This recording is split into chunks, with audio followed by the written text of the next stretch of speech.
I'd like to welcome everybody to the November 3rd Properties Committee meeting. We have a quorum. We're missing Sharon, but we still have a quorum. So, any comments about the minutes from October 6th? Hearing none, we'll accept them as written.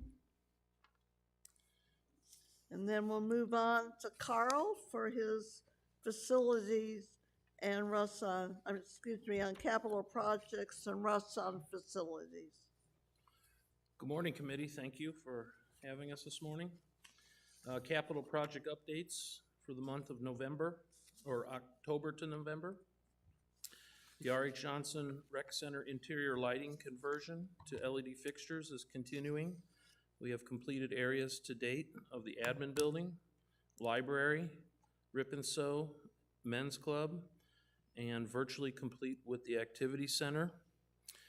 Facilities maintenance department is in progress, and the upcoming areas are the R.H. Johnson Swim and Fitness building, and then moving on to the sports pavilion.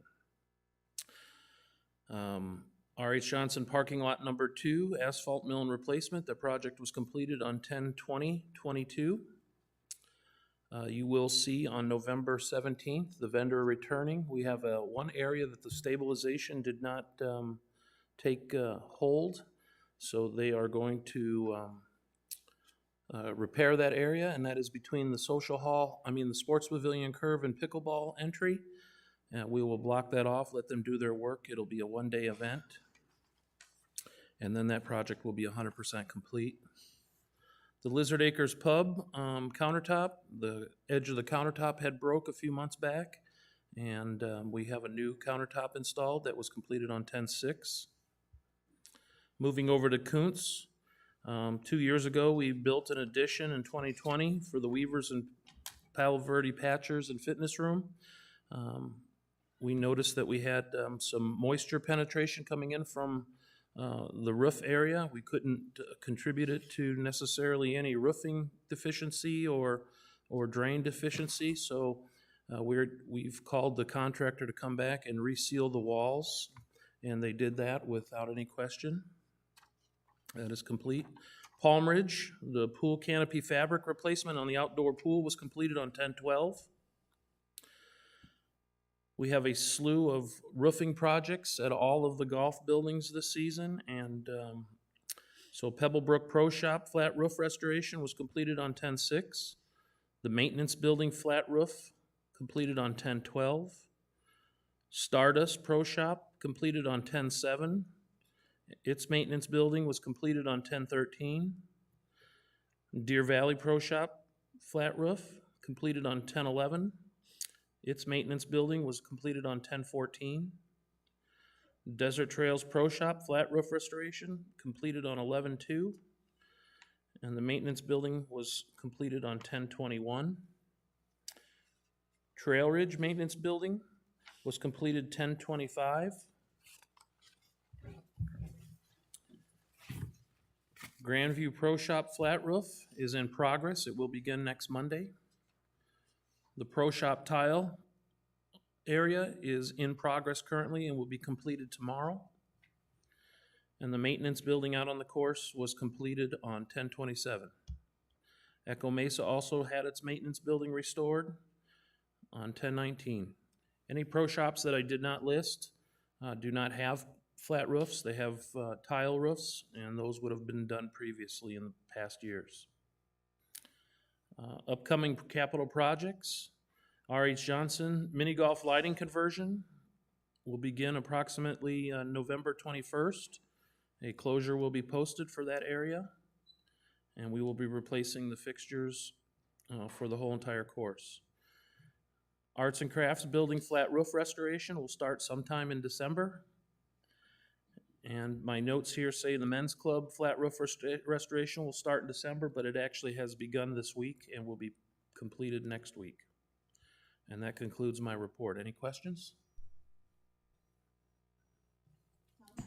Yes, Carl. Once again, when is ARC scheduled for the lighting? Any continuation past the sports pavilion will be considered for December or January, All right. and most likely we'll be going to the village courtyard after the sports pavilion. I believe that outbuildings will be in the January schedule.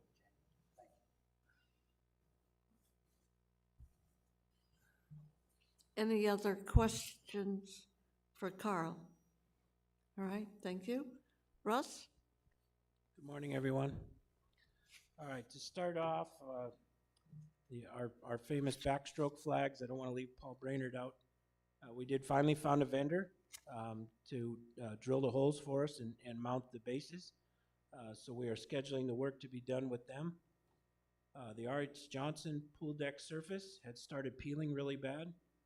So we coated these areas with some tough coat, kind of a Band-Aid patch to get us to, Carl has moved that project up on this budget that we're getting ready to prepare. R.H. Johnson bell entrance, if you haven't noticed, we replaced the old lights at the entry with new RGB LEDs, so we're allowed to change the color, which we changed to pink during the month. It gives us some options to beautify our entryway. We replaced 3 HVAC units at Pebblebrook Pro Shop 2 weekends ago. We currently in the process of building the outdoor beer cooler for the Lizard Acres Lounge. And we installed new blinds at the main entry doors to Beardsley Pool as they were getting the morning sun shining in their face. And we also received the XM radio components, and we now have music at the facility. That completes my report. Do we have any questions for Russ? Carl? I'd just like to add, off of the Beardsley Pool, we had the lobby project. I'm pleased to announce that the windows are installed, and Monday we will begin the drywall completion, followed by painting, and wrap that project up. Okay. Good news, thank you. I did have a question. Russ, what about the pool lighting inside the pool? Has that been fixed? That is a work in progress. All righty. So we are chasing a short. We eliminated 2 lights. They've been holding, so we've minimized it down to 2 lights. And so I'm hoping very soon. Okay, thank you. Roberta? Yes. Russ, is the heater fixed in the outdoor pool No, ma'am, it up is at not. Palm Ridge, or is it still 65 degrees and enter at your own risk? We are still awaiting parts. Thank you. We talk about this a lot with shipping issues. Our hands are tied, and we field complaints. Nobody likes it. We don't like it. When we fired them up, that one just happened to not want to behave when it fired up for the season, which is why we usually do it early. But we don't typically run into these shortages waiting so long for parts to come in the slow boat. So Thank you. we're hopeful. Russ, what is the status on the Stardust screen? The vendor came out and looked and reached out to the manufacturer. We're still waiting to hear back from him. Okay, thank you. And I can get you more details because I don't know what his prognosis was, but I was under the impression something needed to be replaced, which is what we had thought in the first place. Okay, thank you very much. Any further questions for Russ? Okay. Moving on to 4.01. Harry Stannebaum, Chair of the Golf Committee, asked that each of the committees send a representative to the Golf Committee on the EV, electric vehicle golf carts. And I appointed Marshall, and he's going to give us a short report on what the committee did. She threw in that short report, didn't she? Okay. We had 2 members of the Budget and Finance Committee on the committee. I was on the committee, Russ was on the committee, and Pat O'Hare, the Director of Golf Operations, gave a presentation. We own 146 golf carts. I'm going to jump around here. to give you some idea what we looked at, cost of a gas cart's $5,700, cost of a lithium battery cart is $8,000. He's been unable to find any grant availability for the area, and he checked with lots of different groups, and there's just none available. He tries to get 10 years out of each cart, and of course the carts are bare minimum. There's nothing else on it other than brakes and a gas pedal. That's about it. But he gets 10 years out of them. We understand that Sun City Grand is thinking of trying a few lithium golf carts. I guess we want to just kind of keep an eye on that. There's lots of different situations with the lithium. Storage requirements. Our insurance company, I understand, is concerned about parking lithium carts inside an area that is enclosed connected to a center. And so they're talking about suggesting that we have separate facilities for the golf carts, and that's for fire purposes, I understand. Each facility would have to be evaluated. They took a look at getting engineers and architects involved with each of the centers areas, and we're talking lots of money to even get the planning done. Then what do you do with the lithium batteries when they're needs to be thrown away? That's a problem. But we also know that as technology increases and many things are changing with batteries, we're sure that that'll probably be taken care of down the road. We don't really think this is the time to do it. We're talking about a lot of money when you change 146 carts. We're suggesting that lots of things will change in the next 3 years with the battery technology. And it would be good for us probably to take a look at that every year and just kind of review and keep our eye on that. But there's lots of different situations that are kind of open-ended. We really don't know the answer to a lot of them. And so the committee suggested that we study this yearly, but right now we need to kind of leave things alone. The golf manager gets about 20 new carts a year and rotates all of them around each course. And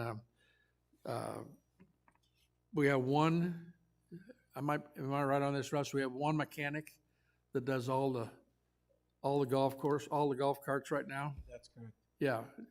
So he's responsible for 146 golf carts. So that seems to me that's a pretty good deal.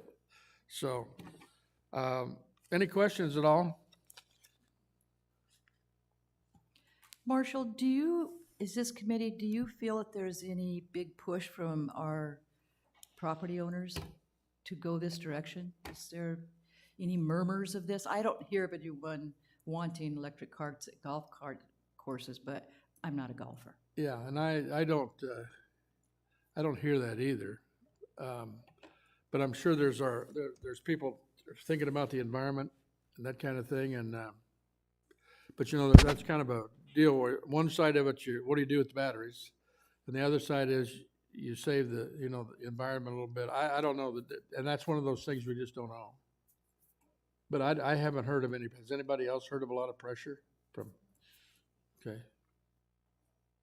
So we just left it as we'll study it every year. Thank you, Marshall.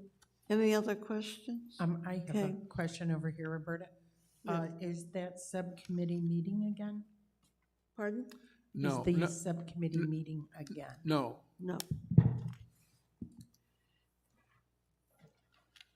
I do know one of the board members pushing this, and this is what came out of it, was the subcommittee. And I think they've done a good job so far. Okay, moving on to Carl, 4.02, recommendations for the FY 2020 23-24 capital presentation.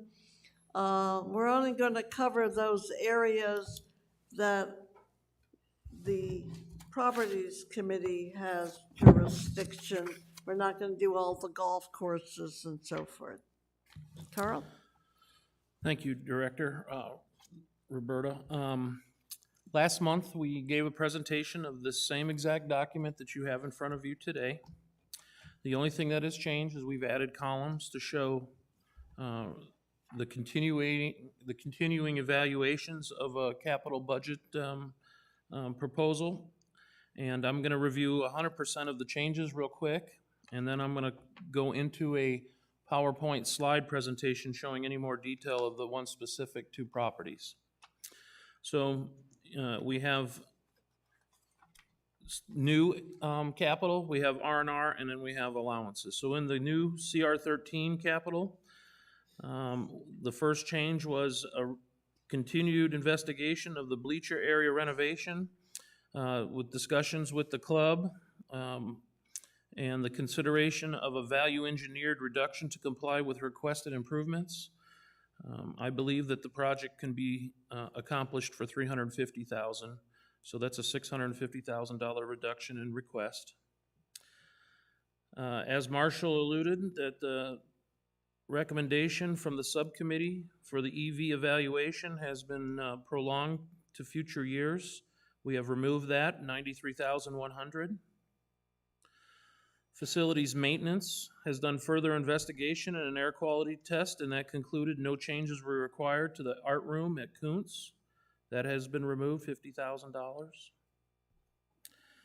I have a new capital item request that I'm asking for multi-year, but in this particular budget, I'm just asking for design and engineering, and this is for the R.H. Johnson Social Hall ceiling and lighting renovation. So just a slight amount of detail there before I go into my PowerPoint is design costs and engineering to do an evaluation of a ceiling change due to the fact that the existing ceiling is aged, the tiles are no longer available, and the current lighting program that we're doing doesn't allow for us to convert the lights as we had hoped. So that's a $25,000 engineering design request add. Moving on to R&R, the softball outfield fence, we received bids from vendors, and the updated vendor costs went to $699,752. That's an increase to the proposed budget of $50,851. R.H. Johnson bocce courts had an increase in cost, which I'll explain more in my slide presentation, to $197,600. That's $146,254 to be increased in the proposed budget. Facilities maintenance have received their updated estimates for pool heater replacement due to inflation. The cost is $28,416 higher. And then the Kuntz Craft Rooms 3, 4, and 5 chair replacement. Facilities maintenance has investigated these chairs, and they believe that they can come up with a solution for improved mobility of those chairs to make them more easily moved and save $51,153. And in the golf world, we had various changes. Golf maintenance equipments, the CFO and the Todd Patty reviewed their inventory in a much higher level, and the evaluation came back where they reduced inventory by $310,966 in equipment. Brought forward and added to the proposed budgets was a shoreline repairs at Stardust, number 14, for $231,855. Echo Mesa irrigation system design work, just like we did at Grandview. In the prior year to actually doing the irrigation change, dollars need to be added for design work, so $206,000 was added to this budget. The same review by CFO and Todd Patty for golf maintenance vehicles, a reduction of $107,572. Todd received quotes for the cart path slurry seal at Grandview, and that reflects a $20,019 increase in costs. Echo Mesa Golf Course lake aeration repairs on number 1 and 8 has been deleted per Todd, so a deduction of $6,956. And there's been no changes to the allowance category. So I would like to move forward into the PowerPoint presentation. And I will pause at the end of all new and R&R so that in case there's any questions to these projects.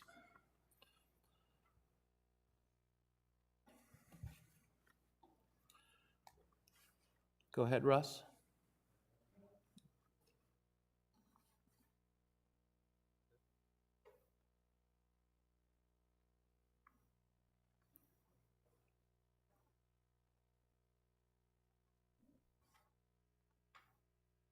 Here we go. The first line item is the softball clubhouse expansion.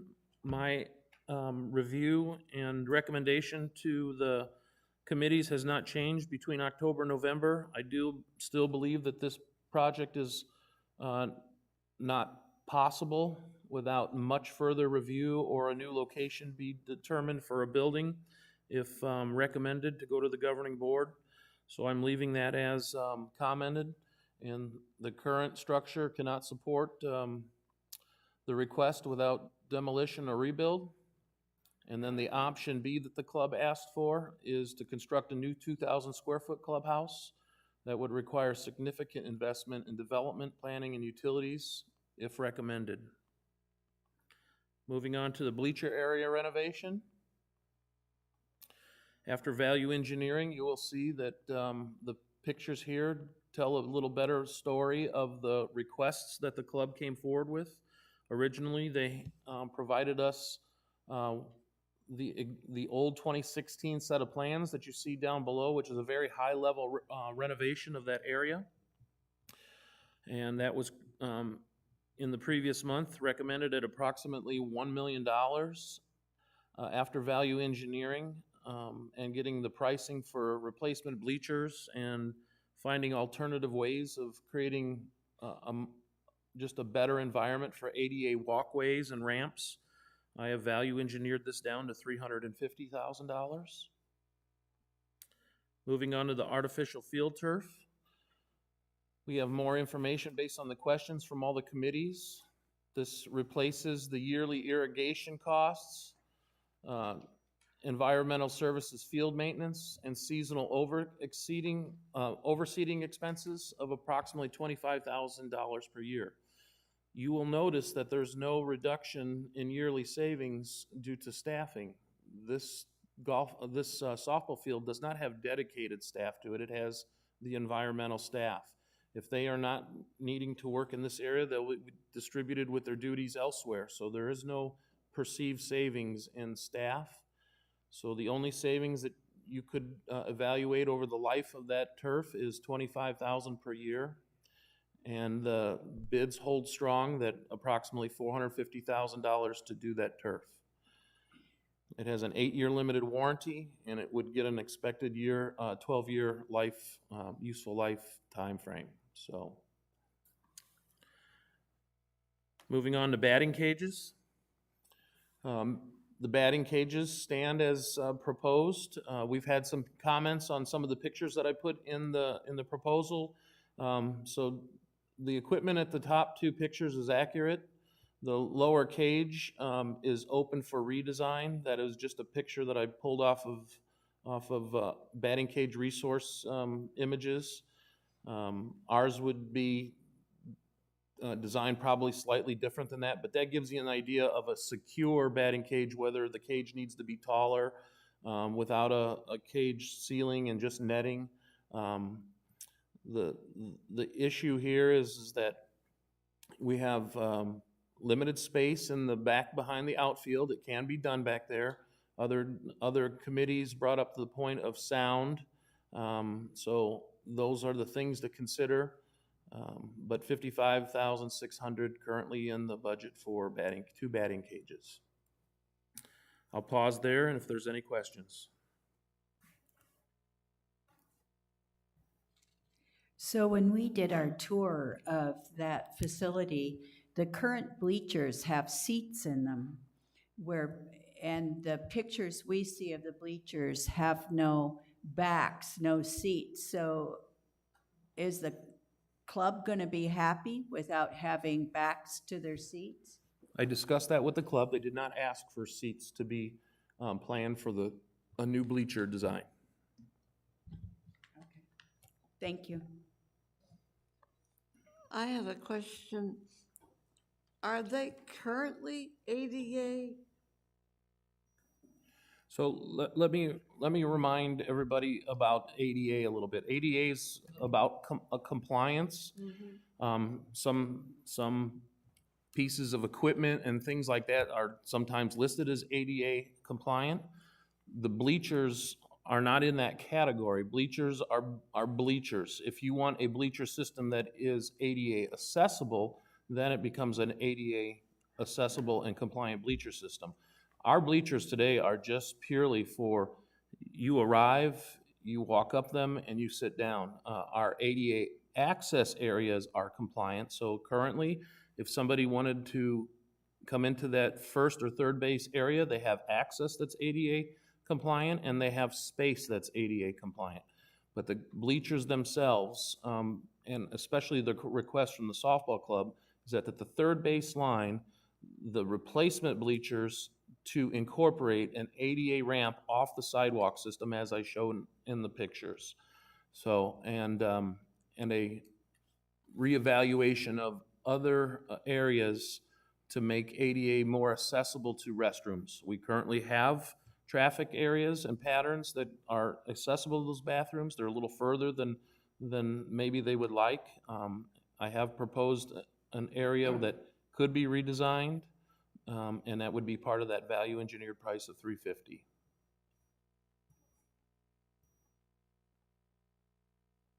You want to continue on? Any more questions on the bleachers? Okay, moving on to other new capital. Our first slide is the Beardsley Arts and Crafts shade structure and concrete. I've given you some photos to see what we're actually asking, an 18 by 31 area of shade fabric canopy, just like you see in the photos, and the concrete to be removed so that pavers can be installed for better drainage and a finished surface. Moving on, we have the Desert Trails Pro Shop storage area roof structure for $45,000 and the patio shade structure for $30,000. At most of our pro shops that have a masonry yard enclosure, currently we have approximately 85% of those already covered with a steel canopy roof. And what that allows for is additional equipment and dry goods to be stored in a safe environment. The last one that I did was at Pebblebrook off the front of the pro shop. The patio shade canopy is an opportunity to create an additional 256 square feet of shade and 500 square feet of patio area. And you will see in the picture on the bottom right that is identical to what was completed and approved a couple of years ago over at Deer Valley. That is what they are requesting. Social hall ceiling lighting renovation, design and engineering. Okay, so currently in this budget of 22-23, we have a lighting renovation project. Properties Committee reviewed that area last year and made a recommendation that the lights be dimmable. We already had the plans for doing an energy conservation lighting conversion. So the two hand in hand worked out fine. It was an opportune time. After further evaluation, those lights that are installed in that particular design of ceiling cannot be converted nor converted to a dimmability factor. I can put new bulbs in there and call it good and have LED fixtures, but it doesn't help with the dimmability request. And in the big picture, Russ and I have been talking about this space for 3 or 4 years. Previously over at the Sports Pavilion, you'll see that there's a very similar ceiling system there, And in what is now Lizard Acres, I converted that back, I believe, in 2018 to a flat ceiling system. We raised it up. We got rid of the old V-shaped design, and it's proven to work quite successfully. Now in the social hall, we have that same design, and the reason that Russ and I have been discussing it for years is the ceiling tile is no longer available. So we have a very limited stock of areas of tile that we have removed on purpose for repairs elsewhere and converted those few ceilings in the hallways to drywall. But we don't have enough attic stock to fix the social hall as it deserves. And it's kind of dingy, and you'll see where the air conditioning is leaked or there's been a possible roof leak at past.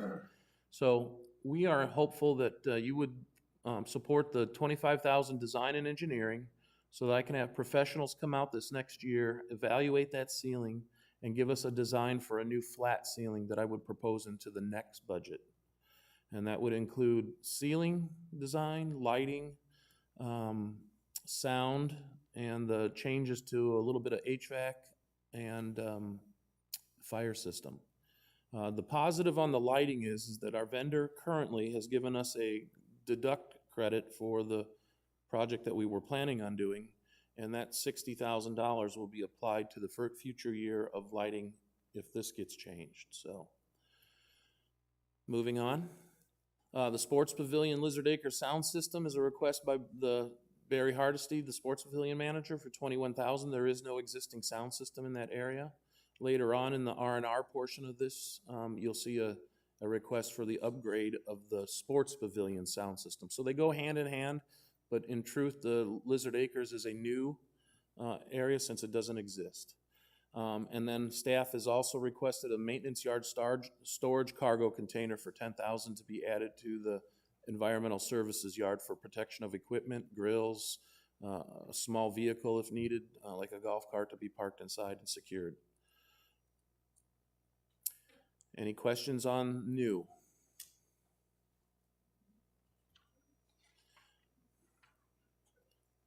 Good. I like the truck that they're proposing to get. I just don't know where they're gonna park it. Oh, that's a picture that's in the full packet of slides, yeah. There's a few slides that we've left out just because they weren't pertinent to the properties. So, moving on to repair and replacement, we have the R.H. Johnson parking lot, mill and replacement, $978,500.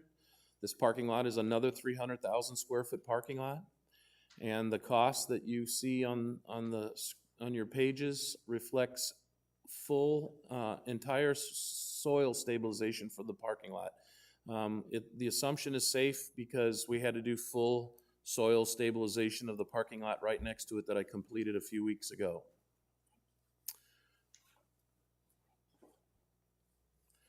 Kuhn softball field outfield fence replacement.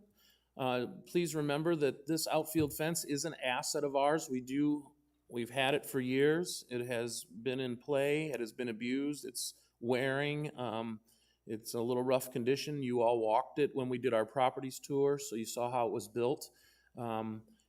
Is it falling down today? No, it is not. But Russ and I have deemed that it's time for replacement, whether that happens in this current budget, based on your evaluation of other projects. My only recommendation is that if the artificial turf for the field gets completed or approved, then it would be a good time to do this fence for the purpose of not having vendors out twice, multiple closures, and the damage that it would do to the warning track that's already artificial turf. Beardsley Arts and Craft parking lot, mill and replacement. This is a 120,000 square foot parking lot, and I have minimal anticipated soil stabilization costs figured into that cost. Palm Ridge pickleball light fixtures replacement, $309,000. This replaces metal halide system with LED fixtures. This also retrofits the poles for those fixtures, and so it's a little harder to get a return of an investment out of this particular project than we get out of our other lighting conversions. So just putting that on the table. An LED, a metal halide fixture costs in facilities maintenance approximately $150 to $200 per fixture to replace if the driver and the bulb go out. They do go out often. We have bulbs that are out, I believe currently, that the guys are replacing. The program here is that we're going around the rec centers and getting over to an energy conservation program, so that's the purpose of the fixtures. And you will see that the return of investment on this in the 10-year program is that the Musco Lighting does have an assurance warranty. It eliminates 100% of maintenance and labor for 10 years. So if a bulb does burn out that's LED, or the system that's LED burns out, in the past they have honored that request. And the fact of the matter is, though, there is a 40% energy reduction in the overall LED wattage. Sports Pavilion bowling lanes replacement, $278,226. This is for 30 lanes of full lane replacement. And coming up in a future slide, you'll see that I'll also be talking about the bowling ball return machines. So in this particular project, we are recommending that both be done at the same time. And this would correct some issues that you all saw that were occurring at the bowling lanes. And these lanes have also met their useful life. R.A. Johnson Pool Deck resurface, $205,000. We have 13,810 square foot of deck to be resurfaced. Russ mentioned that in the interim, we will continue to correct with a temporary fix any places that continue to spall and the flaking of the cool deck. But it is our recommendation to continue the program that we did at Kuntz and put a new rubber deck in this area. R.A. Johnson Bocce Courts, 1 through 13 turf replacement. As you see in the October presentation that I got, the price was approximately $53,000 to replace that.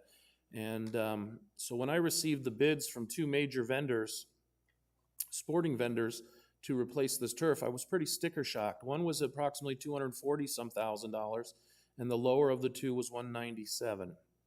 And so I immediately questioned, is this inflation? What is going on here? And they're like, we have no clue where you have that number from. So a little deeper investigating.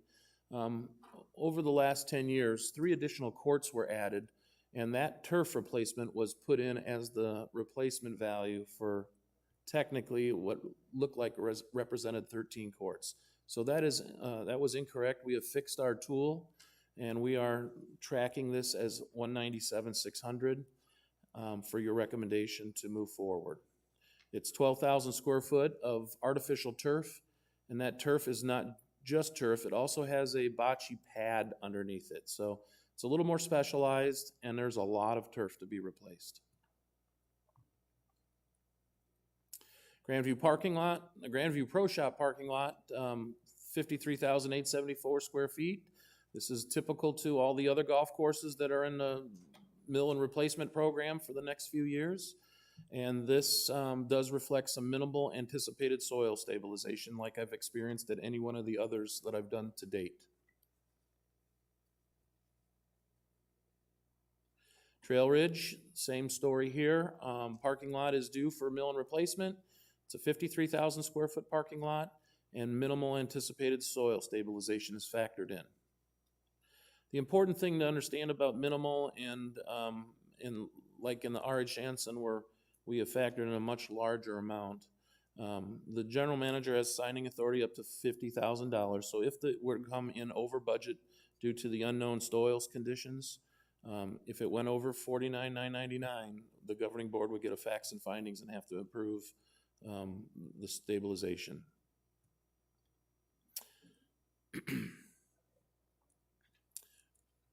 Beardsley Fitness Room cardio equipment, 10 pieces of equipment, $123,000. Nothing has changed here. As I mentioned before, the bowling ball return replacement, along with the lane replacement, $108,948. The Kuntz pool heater replacement came in a little bit higher, $77,250. We have the metal shop roof tile replacement and flat roof restore. You see the current conditions of the pictures in the slide presentation. These are today's photos, so you see some blistering of the old surface. Just mind you, when you see those photos, this can happen very quickly. A big storm or a hot season, and there are multiple layers to a roof, so that doesn't just immediately allow water to fall through the ceiling. So the adjacent areas are pretty secure, but you can see the time, it's time for a restoration. They will clean all that off, power wash it, scrape all of the old coating that's blistered and peeling back, and put brand new coating, and we'll have a restored 10-year warranty on that roof. The tile portion creates a whole new roofing system for approximately 30 years. And then finally, items left on the list under $50,000 are the Clay Club flooring replacement. HVAC units, there's not that many this year. The memos, cabinets, and countertop replacement. The bowling area sound system improvements. And R.H. Johnson Lawn Bowling flat roof restoration. And then finally are the allowance. Nothing's changed between October and November. It's still a $400,000 total. And that concludes my presentation. Any questions?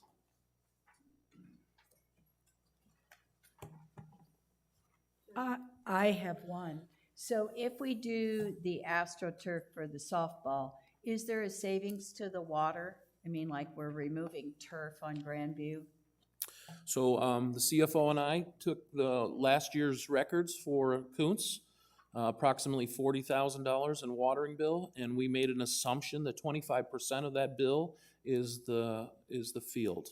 The rest of it is your daily pool activity, evaporation, bathroom use, sinks, miscellaneous irrigation in other places at Kuntz. So we think that there's a fair factor, even if you went a little bit higher of 30 or out of the 40,000, 15,000. I don't think it changes that so significantly that it's a massive water change.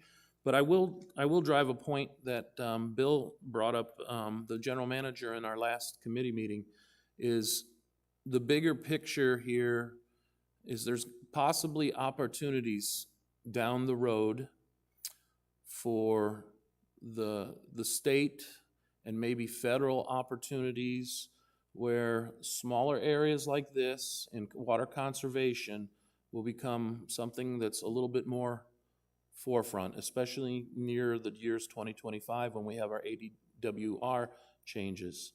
So we're hopeful that there's going to be maybe some opportunities that if we voluntarily want to change this, and maybe there's grants or monies available to make those changes. I think we discussed when we did the R.H. Johnson tour that lawn bowling is in a similar situation of considering artificial turf for their field as opposed to the grass that needs watering. So we're hopeful that those opportunities might present themselves. It's not a guarantee. So just take that into consideration. But the savings is approximately 25% of 40,000 is what we're thinking.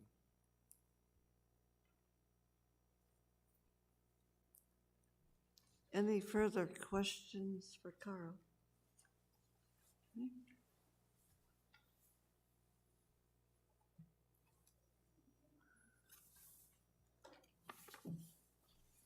So at this point, we have to decide if we're going to come to consensus and make a recommendation to the governing board, especially on the CR 13 projects. We wouldn't do golf, but on some of the other ones that are available.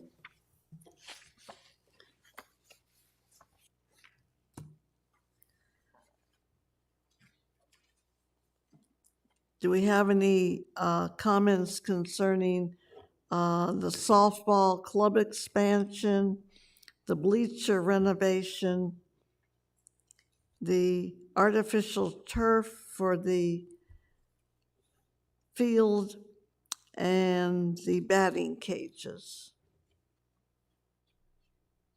Sherry? Can we take them one at a time? Yes, So, the softball club expansion when we did the tour, you cannot expand that building. correct.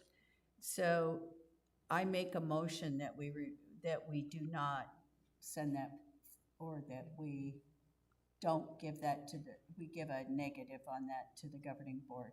I don't know how I should say that. Karen, help me. Yeah, I think, Roberta, you probably know, right, that you just need to reach a consensus on your exceptions to the budget, and then Right, make it just our overall exceptions, about- yeah, Okay, yeah. so I would remove that one.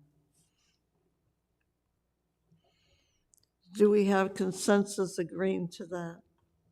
I agree. And can we get a vote, Roberta, just quickly, you know? All right, can I have a vote?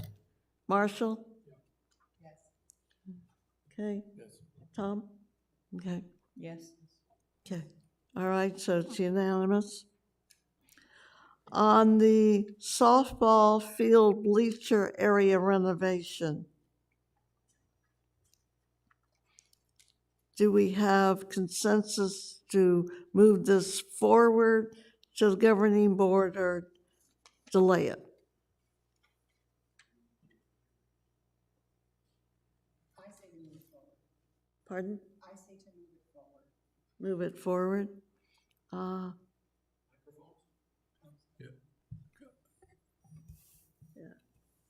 Jim? Carl, aren't all, the last three there, aren't they all connected and maybe should be done at the same time? No, I wouldn't agree with that at all. Based on history and how we create budgets, these need to be identified as their own, unless the recommendation from you is to, for future design purposes, make it one project that the governing board could consider. That's your right to be able to make that kind of a statement, but generally, we always break them down line item per line item. Yes. Value engineering took it from $1 million to, 350,000. Carl, did you value engineer out something that they want? I mean, you took it down 30%, 35%, which is great. But working with value engineering in my past life, we ended up value engineering, and we'd go back to the customer, and they're like, we don't want this anymore. So would Russ, they would be you- happy with that? Russ, could I don't you wanna throw see the this again slide in back 10 up years. for the bleachers?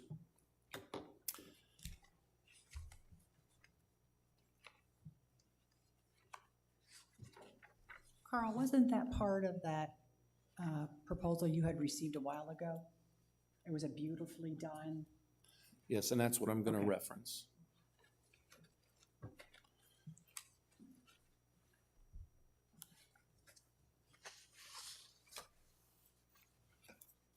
So in your pamphlets, you'll see that you have a page on this particular project request.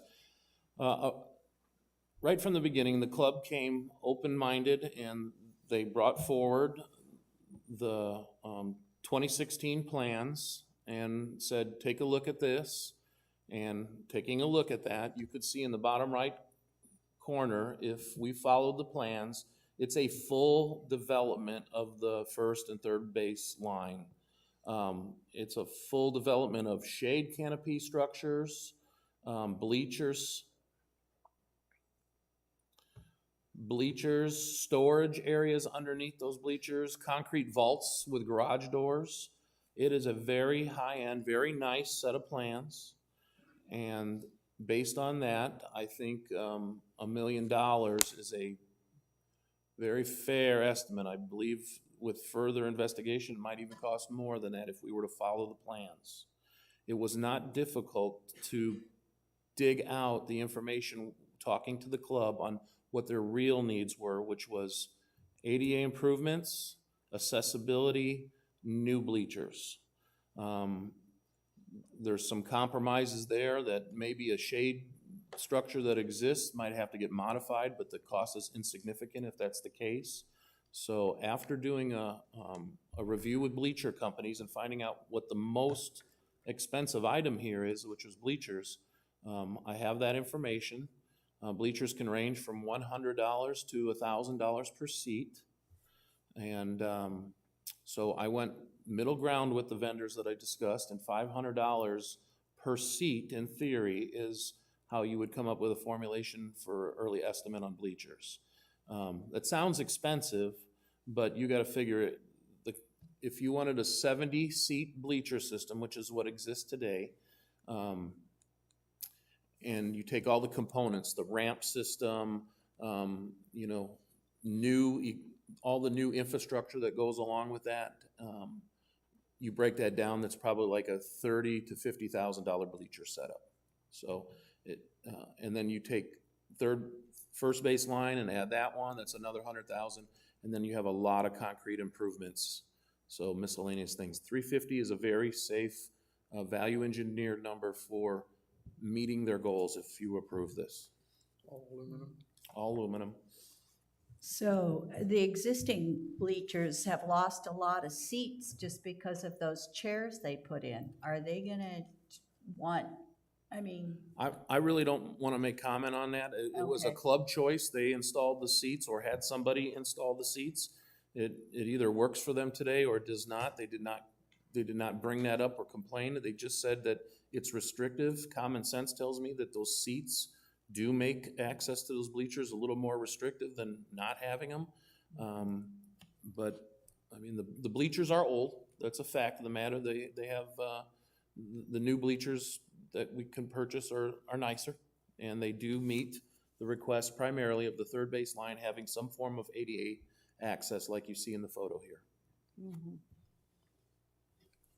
And Carl, that's access from the parking lot too, right? So you have a parking lot, you have a curb and a sidewalk coming right from the sidewalk. Perfect. Do we have any other comments?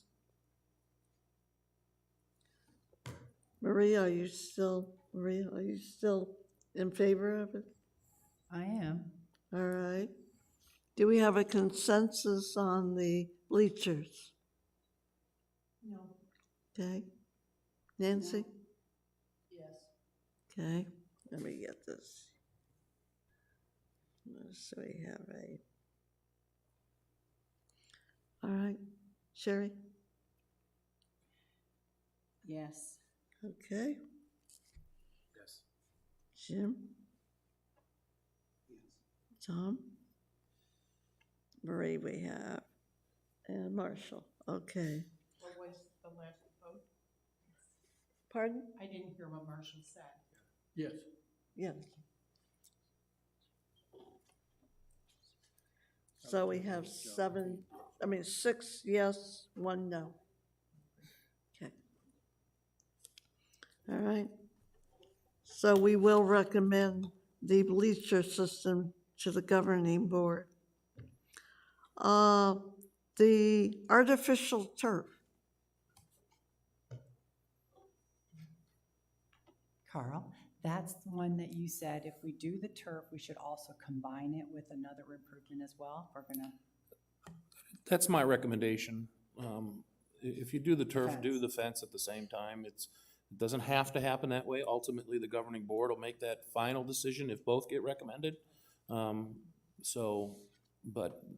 you know, understanding what I do to develop a project and try to save monies from, you know, disturbing an area twice, or if, because the vendor will be out there for the artificial turf if it gets approved, and this is an opportunity for them to fix the warning track that would get removed to install the fence. And you saw how they went. They're right up against the posts, and it does have to be peeled back. So it's an efficiency. But it ultimately, your recommendation and the governing board's decision is what will determine. Yes. I'm gonna vote against this. I really like the idea that as we save water in Arizona, that we could have some opportunities here with some grants and some help to replace, this field. I'm also not a real big believer in artificial turf for people who are 75 years old. I've seen those surfaces. I think it's wonderful to be out there in the grass. I'm not a player. But at this point, I think we wait and see if we can get some help to replace this field. So there's all I have to say about that. Okay. Anybody else have any comments? So I'll go through again.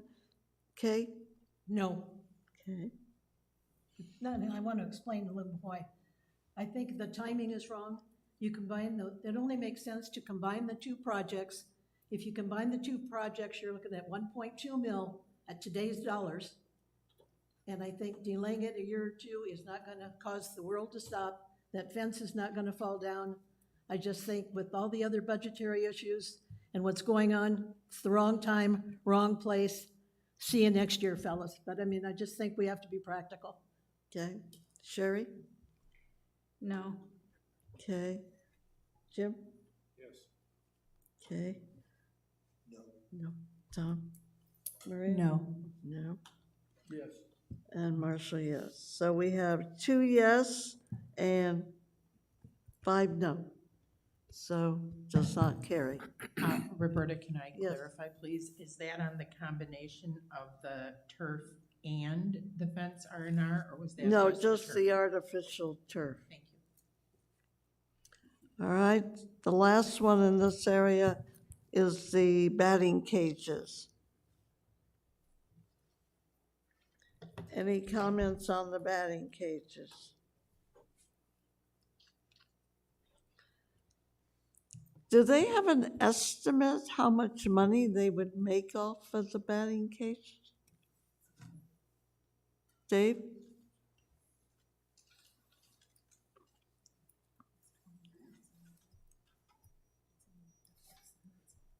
Would you repeat that?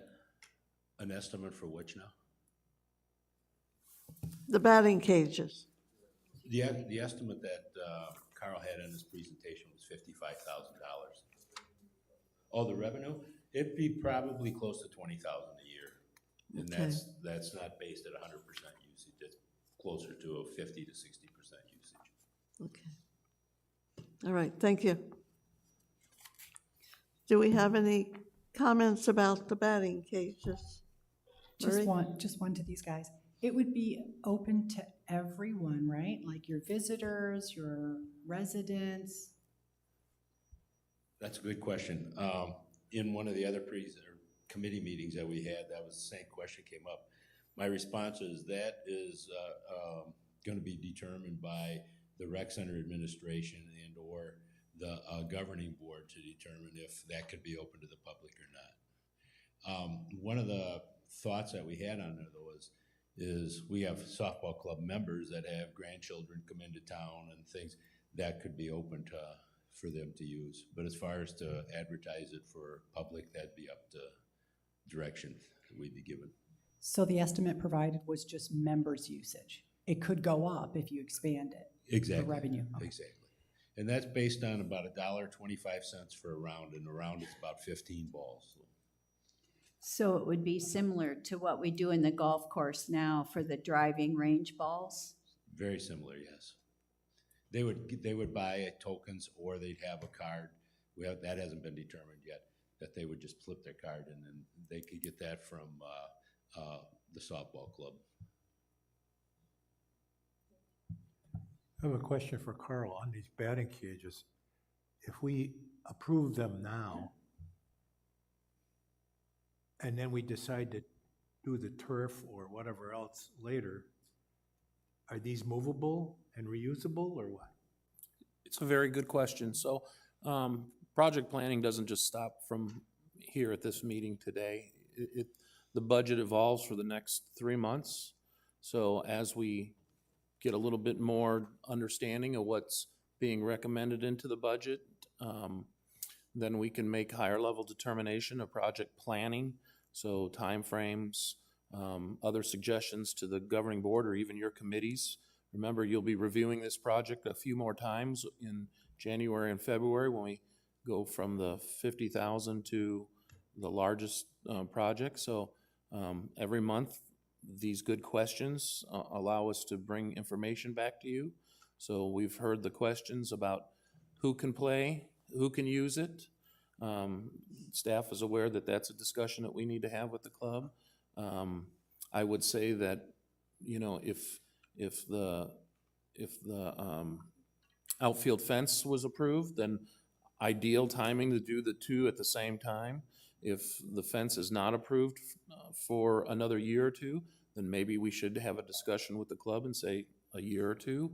But right now, there's ample room for that, and we could possibly put them in a place that's not going to be affected by a different project like fence replacement.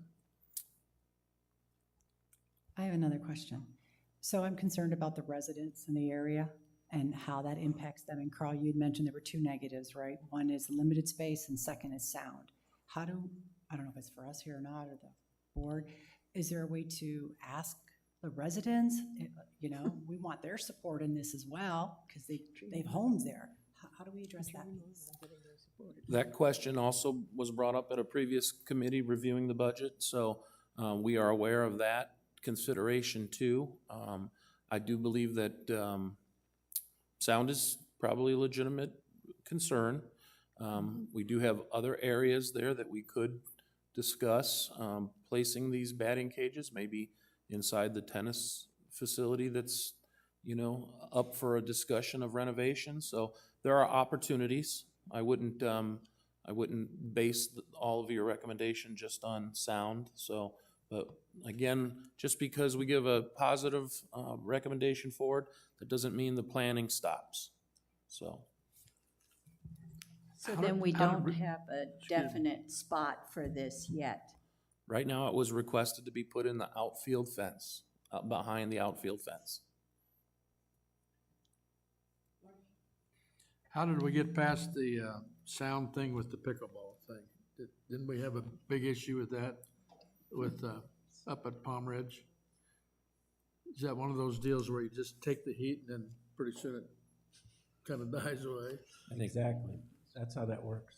Yeah. So Palm Ridge pickleball, everybody heard it was coming over. All the neighbors didn't want no part of it. So we added a very expensive sound panel that was hung 4 foot up the fence. And 4 foot up doesn't cut out the sound, but it soothed the natives. And it since went away. It degraded. It was very expensive. We removed it, and the complaints did not come back. So that kind of answers your question. We could do something very similar on the chain link fence. I just don't know what that would accomplish. Roberta? Yeah. I have a question for Mr. Finelli. If you would give us the benefit of an up-to-date process, what's involved in clubs financing things they want themselves when it's not a repair and replacement that the association is obligated to take care of and keep safe? We have other clubs recently who have been allowed to contribute to some things. For example, the Garden Club recently did a botanical garden that they paid for. The Clay Club wanted a new monitor station. They put money forward to it. What's to prevent the softball club, if they need batting cages, to put them in themselves? I know they're not broke. I know the limits on their fundraising are greatly curtailed from the old days of what we were used to. But if you would just clarify for us what our current policy is, I think it would be helpful in a lot of areas we're going to be looking at on these budget items. Thank you. Absolutely, Kay. This is multi-pronged answer. Everything from the date when the 501c7 restrictions or advisement to these clubs were seeking out funding for capital improvements coming through whatever mechanisms, advertising, tournaments, that was disseminated to them, and it's our understanding that if not all the clubs are complying, then certainly that mechanism for raising funds is not being pursued anymore. The answer is actually quite simple. You have a task of approving the capital based solely on the merits of the proposal. Funding from the clubs is never, ever to be considered as part of the equation. If the clubs have raised funds and it's residing in their accounts currently, and it was dedicated for that, and they have the compulsion to contribute to the association, gratitude, then simply that's the only mechanism. You cannot and will not, should not ever consider that. Want or need is a little bit of a tricky line, but that's simply for you guys to decide. Funding will never be part of the equation. So you're saying that, for instance, they want to put a $55,000 batting cage up. They can't use their money to do it? Well, properties would be the perfect place for, it's not,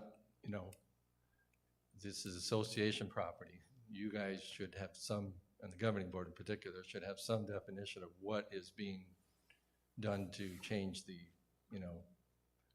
the grounds and the facilities. So I don't think anybody, Bill can maybe speak to this, but I don't think anybody can just put up anything on the walls they want, and certainly not just lay out a new shed or a building or a fence.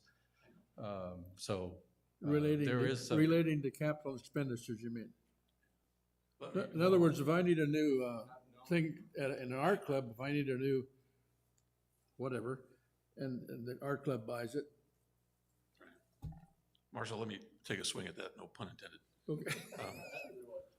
When it comes to the 501c7s, club revenue is generated by membership, right?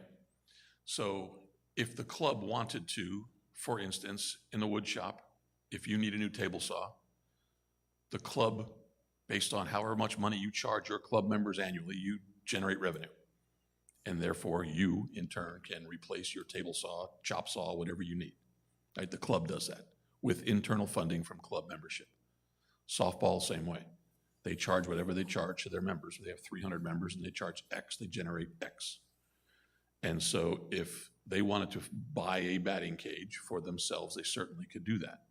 If they up their membership by $10 times however many members they have, their revenue increases. So over time, their bank increases. And so that is allowable. We do allow clubs to do that.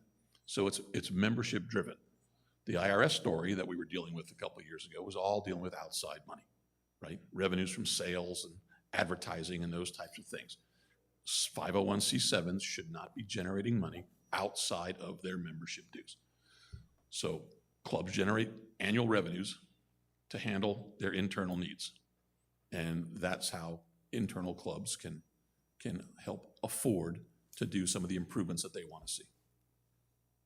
Thank you. That's the best explanation I've ever heard. Simple enough. Yeah.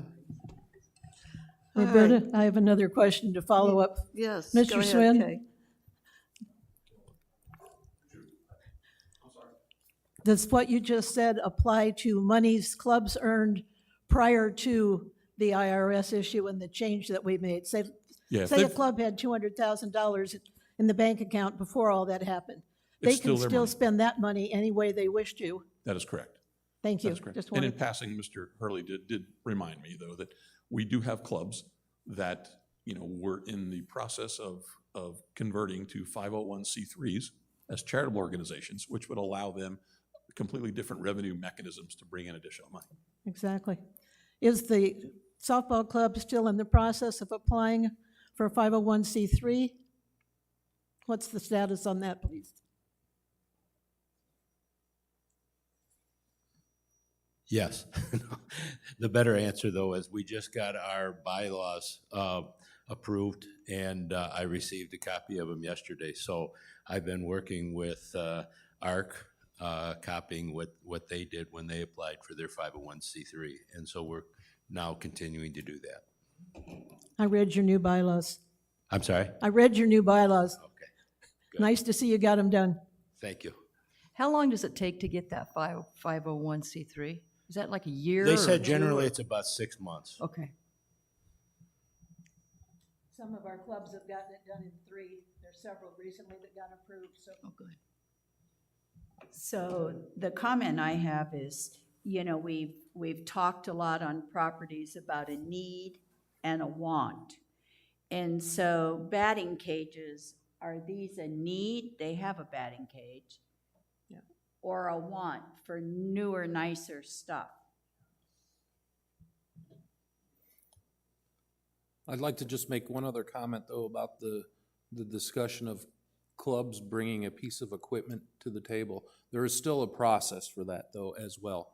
There are forms. I'm not exactly sure what form that is, but a club can't just show up with a saw and drop it on the floor. They have to list that inventory, I believe, and still make a request to the facilities manager. So please don't just show up with the batting cages.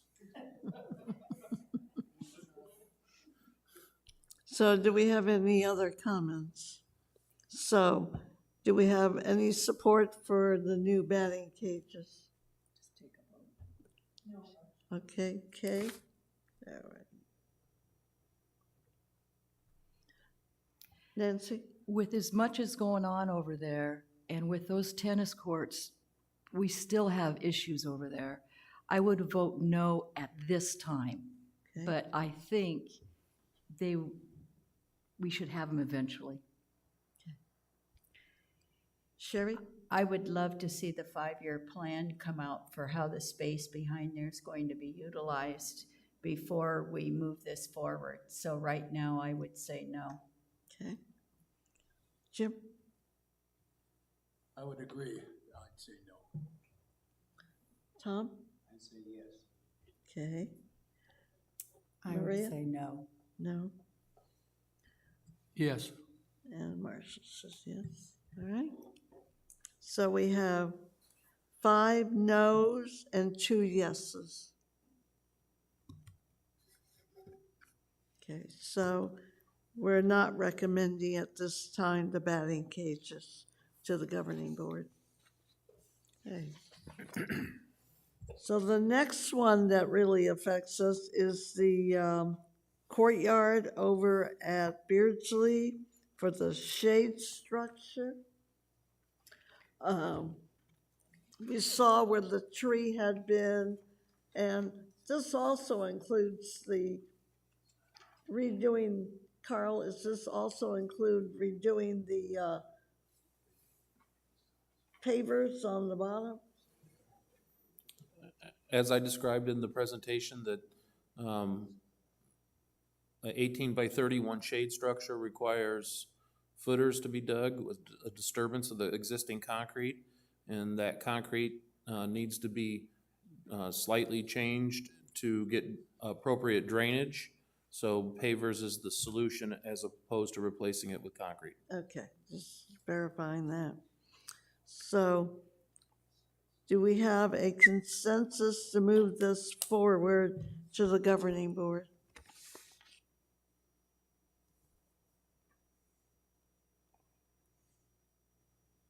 Need to take a vote. Yeah, Kay? No. I'm going to vote no at this time. Okay. Sherry? I'm gonna vote yes.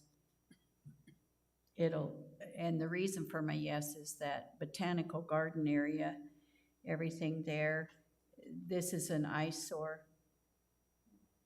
Okay. Jim? I vote yes.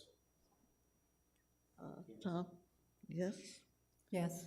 Marie, yes? Yes. Yes. So we have 2 no and 5 yes.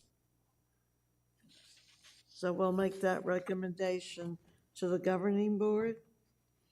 And the next one that affects us is the social hall doing the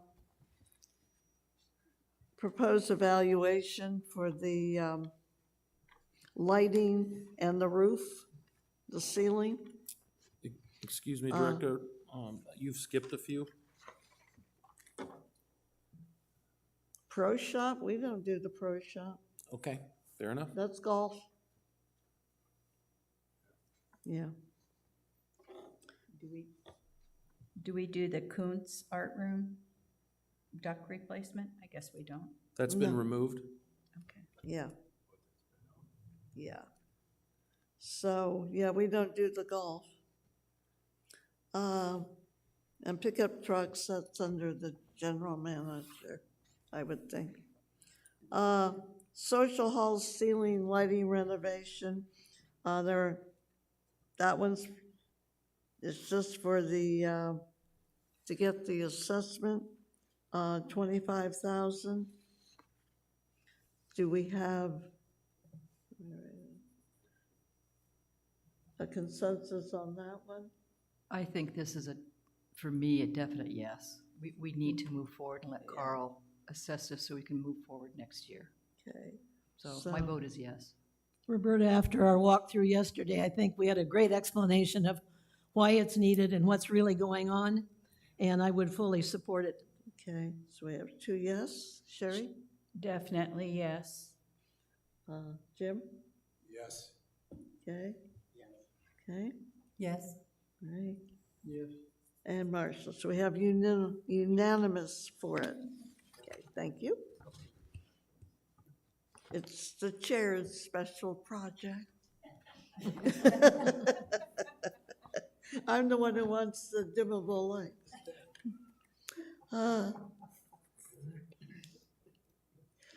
Okay, Lizard Acres sound system, would that be the Sports Pavilion Committee? I think it's necessary. Again, it's on the list as new because it doesn't exist, but technically the manager of the sports pavilion is requesting a sound renovation. So Okay. I don't think we have any issue with that. And the maintenance yard cargo container, that would be probably under the general manager? Yeah. Okay. So, is there anything else, Carl, we should be handling? it's your choice on an engross comments for R&R, or do you have line items on the R&R that need to be questioned? Yeah, any questions on the R&R area? I think, Oh, the outfield fence replacement for the softball field.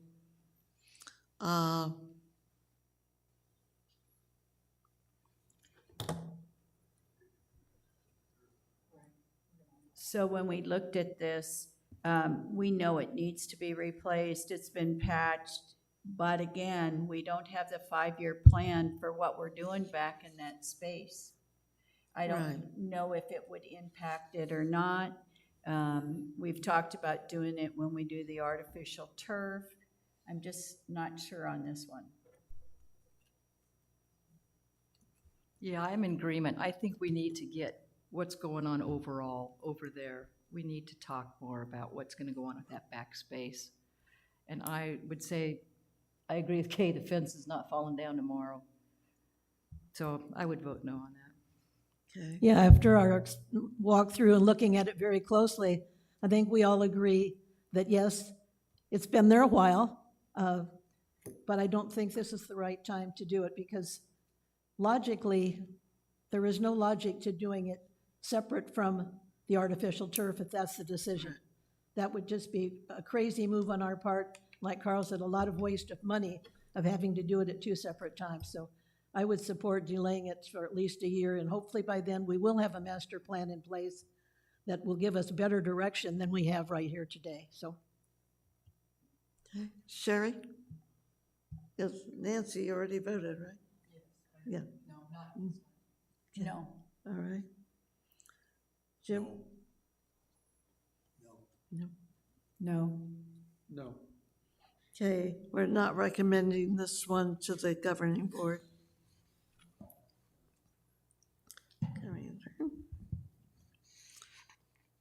The pickleball light fixtures, that's already on the schedule, right, Carl?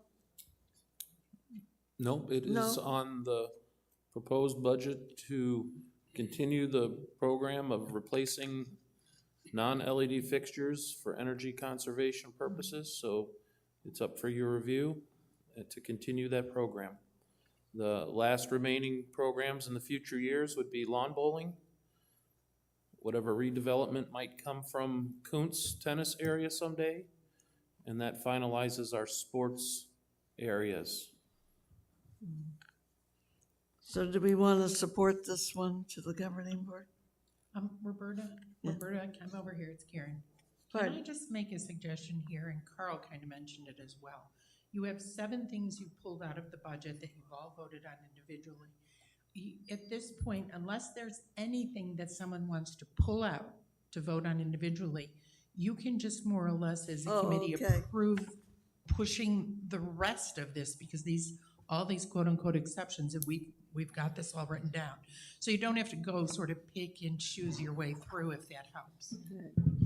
So is there anything we want to pull out of this list of R&R items to not recommend to the governing board?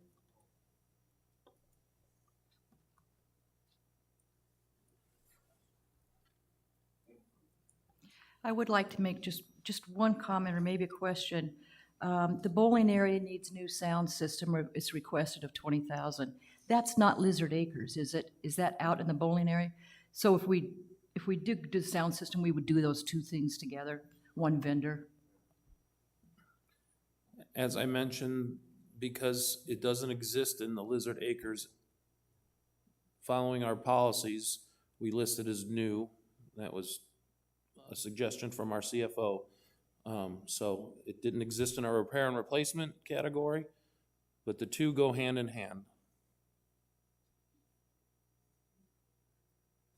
So do we have anything we're pulling out? Just the fence replacement? Yeah, that's already listed. We've got all that written out. Yeah, Now we just need the overall, and if you're ready. right. So do I hear anybody else have anything they want to pull out? Otherwise, we'll recommend them all to the governing board. And can I get a vote on that, Roberta, please?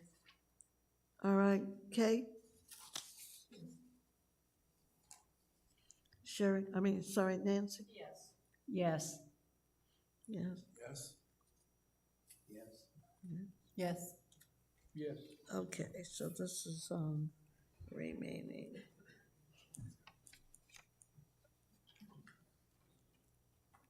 All right, Roberta, yes. I have to run to the hospital to pick somebody up out of surgery, but I'll catch up online. All righty, Thank you. okay. All right, the rest is all golf under the R&R. And we will leave that to the golf committee. And the allowances, I don't think we have to pull anything out there. So I think we're done with the capital improvement projects. And can I just clarify then, Roberta, just to be sure? Your last vote, which was unanimous, is really pushing through the general budget minus the 7 items that were pulled out, Right, not just R&R, correct? right. Thank you much. Okay. All right, do we have any other questions on the capital budget? All right, thank you, Carl. Thank you. And Olivia.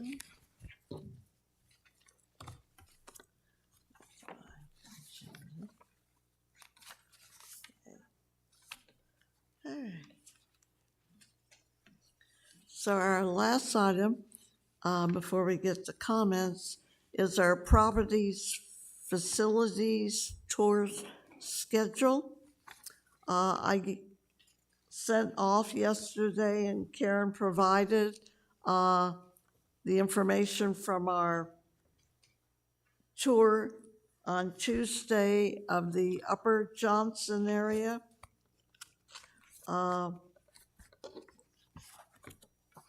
One thing I did leave off, and I'll add, We had talked about putting a gate in the area where they're building the new Lizard Acres refrigerator.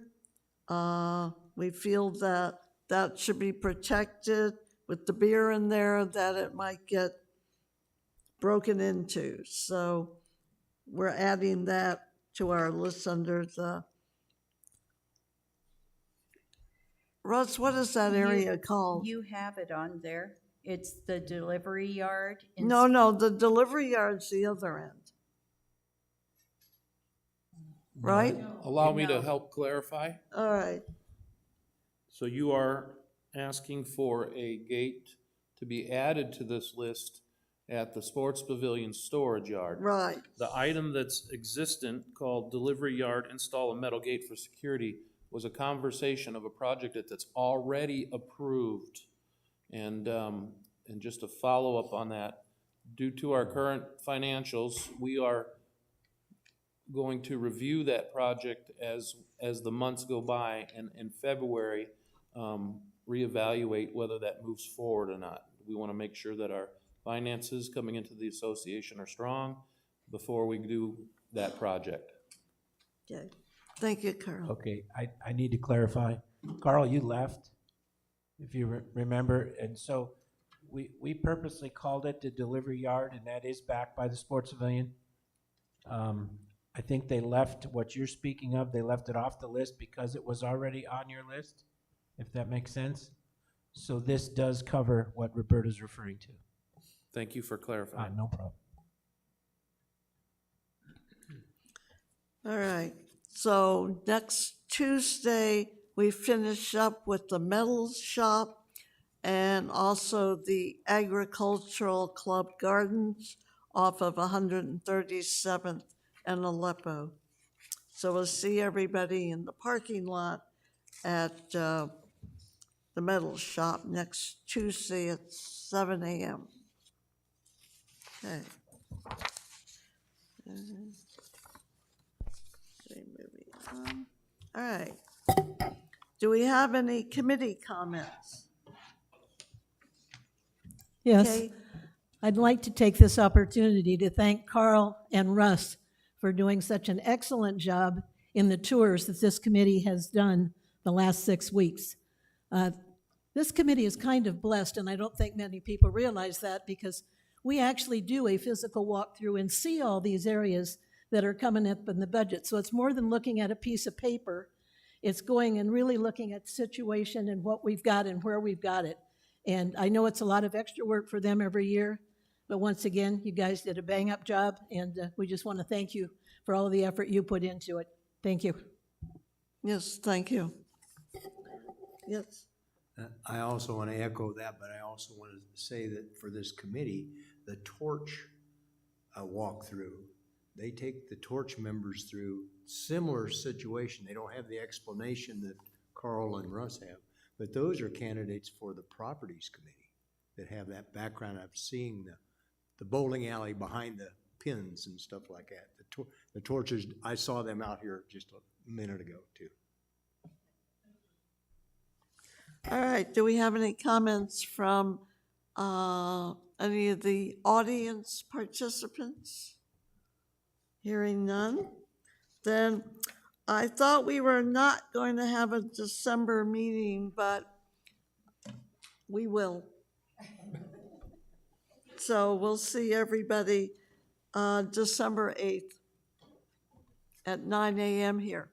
Thank you very much. We're adjourned.